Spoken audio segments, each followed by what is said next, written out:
Assalamualaikum warahmatullahi wabarakatuh. Apa kabar anak-anak? Semoga kita semua dalam keadaan sehat. Baiklah, minggu ini Bu Juvita akan membahas mengenai pengukuran massa. Yang pertama, di depan kalian Ibu sudah membawa alat ukur, yaitu neraca Ohlhouse. Neraca Ohlhouse adalah neraca yang memiliki 3 skala, anak-anak. Di sini Ibu memiliki balok kayu, anak-anak. Kita akan mengukur massa balok kayu dengan menggunakan neraca Ohlhouse. Yang pertama-tama, anak-anak, kita harus mengkalibrasi alat ini. Kalibrasi itu apa? Kalibrasi adalah mengenolkan skala pada alat agar dia siap untuk mengukur benda. Nah, ini kita tunggu dia sampai 0 ya, anak-anak. Nah, udah seimbang 0. Nah, kalau sudah angkanya sudah seimbang ke 0, angkanya harus seimbang ke 0. Kalau angkanya sudah di 0, anak-anak, seperti ini ya. Nah, ini berarti alat ukurnya sudah siap untuk mengukur benda, massa benda. Ini balok kayunya kita letakkan di sini, anak-anak, di tempat bulatan ini. Nah, setelah itu kita tinggal menggeser-geser beban ini aja, anak-anak. Skala ini lurus ke 0 lagi, anak-anak, sampai seimbang, anak-anak. Nah, kita geser-geser terus.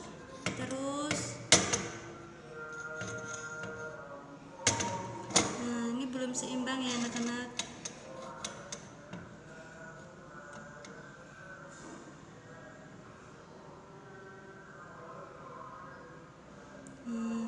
Ini mau seimbang ya, anak-anak. Baiklah, anak-anak, setelah kita menggeser 3 beban tadi, maka kita harus memastikan bahwa skala yang tadi harus sampai seimbang di 0, di titik ini ya, anak-anak. Nah, jika sudah seimbang di 0, berarti ini hasil pengukuran massanya sudah tepat. Berarti kita langsung menjumlahkan beban-beban geser ini tadi menunjukkan skala keberapa. Jadi hasil pengukuran massa dari balok kayu dengan menggunakan neraca Ohlhouse adalah skala yang beban ini menunjukkan di angka 88, anak-anak, karena mendekati angka 90. Jadi beban yang pertama menunjukkan skala 88 gram. Beban yang kedua yang terbesar menunjukkan angka 0 gram. Beban yang ketiga menunjukkan angka 77,7 gram. Sehingga kita jumlahkan beban yang pertama dengan beban yang ketiga, yaitu 88 ditambah 7,7 gram, yakni 95,7 gram, anak-anak. Di sini ada yang ditanyakan. Seperti itu, anak-anak, cara mengukur massa dengan menggunakan neraca Ohlhouse.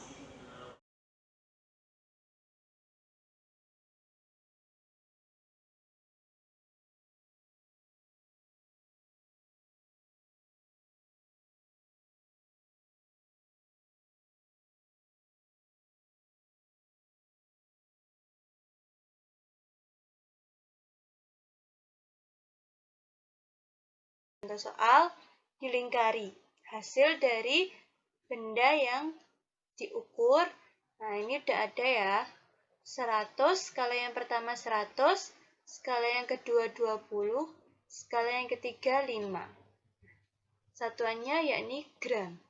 Sehingga massa benda berapa? Massa sama dengan 100 gram tambah 20 gram tambah 5 gram menjadi 125 gram. Apakah sudah paham?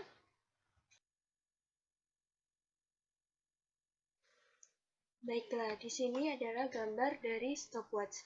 Stopwatch adalah alat untuk mengukur waktu. Kita lihat gambarnya. Dalam gambar ada 2 lingkaran, yakni lingkaran besar dan lingkaran kecil. Ada 2 jarum besar dan jarum kecil.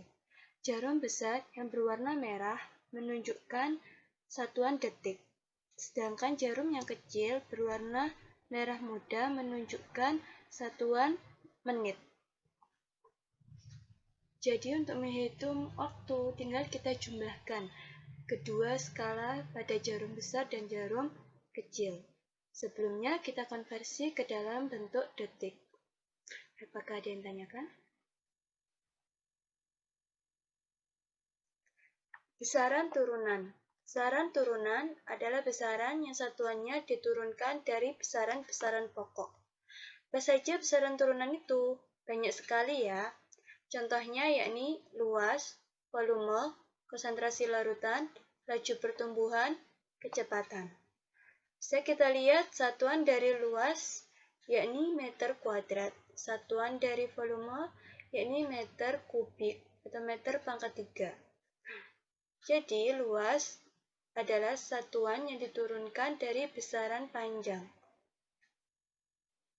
Seperti itu. Sekarang kita akan belajar mengenai laju pertumbuhan, yakni salah satu dari besaran turunan. Bagaimana cara menghitung laju pertumbuhan? Ada yang tahu? Jadi, rumus laju pertumbuhan yakni tinggi akhir dikurangi tinggi awal dibagi waktu. Contoh soal. Tinggi tanaman kacang hijau di minggu pertama yakni 2 cm. Pertumbuhannya di minggu kedua adalah 4 cm. Berapakah laju pertumbuhan tanaman kacang hijau tersebut? Kita hitung ya. Laju pertumbuhannya 4 cm dikurangi 2 cm dibagi 2 minggu. Jadi 1 cm per 2 minggu. Di sini ada yang tanyakan?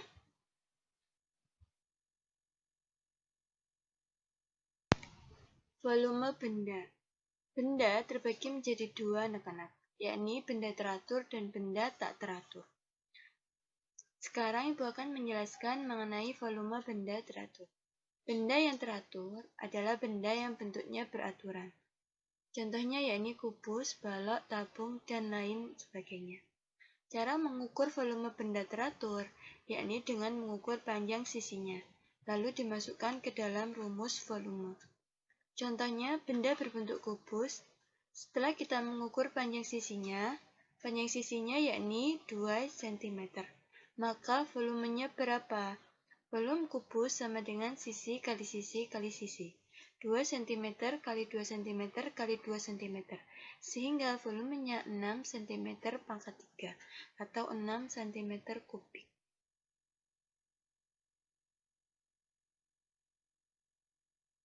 Assalamualaikum warahmatullahi wabarakatuh. Baiklah anak-anak, di percobaan kedua, Ibu akan menjelaskan mengenai pengukuran volume benda tidak teratur. Benda yang tidak teratur yakni benda yang bentuknya tidak beraturan. Contohnya yaitu batu anak-anak. Batu, kunci, gantungan kunci, klip, kertas, dan lain sebagainya. Baiklah, yang pertama kita siapkan adalah ini anak-anak. Ini namanya yakni gelas ukur. Gelas ukur fungsinya untuk mengukur volume benda yang tidak teratur anak-anak. Di dalam gelas ukur di sini ada skalanya ya anak-anak. Ya, ini bisa kalian lihat. Ini adalah skala pada gelas ukur. Dimulai dari 0, 10, 20, sampai 100. Gelas ukur ini satuannya yakni mililiter anak-anak. Yang kedua yang kita butuhkan yaitu air.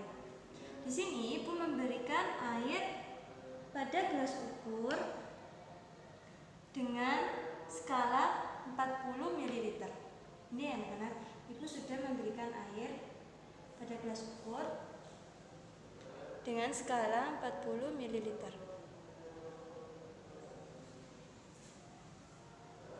Setelah itu batu anak-anak, kita masukkan batu ke dalam gelas ukur.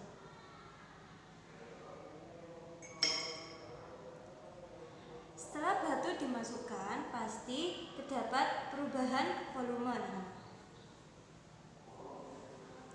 Di sini anak-anak terdapat perubahan volume, yaitu menjadi 42 ml.